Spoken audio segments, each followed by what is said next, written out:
Good morning guys. तो चलिए देखते हैं क्या है message of the day. Okay, so यहाँ पर है you and your loved ones are safe. तो आपके लिए मैसेज है कि आप सुरक्षित हैं और जिनको आप प्यार करते हैं वो भी सुरक्षित हैं।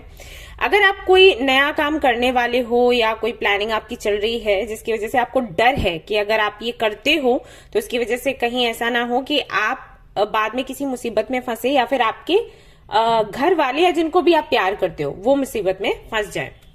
तो यहाँ पर एंजल्स कह रहे हैं ऐसा कुछ भी नहीं है, आप सभी लोग सेफ हो।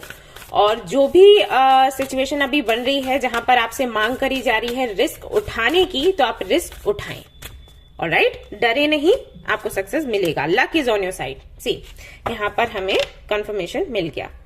सो आप आगे बढ़ें, अपना काम करें, आप सुरक्षित हैं, सभी सुरक्षित हैं, आपको जीत जरूर हासिल होगी। यूनिवर्स को इसके लिए थैंक्स कहें और खुश रहें। तो ये थी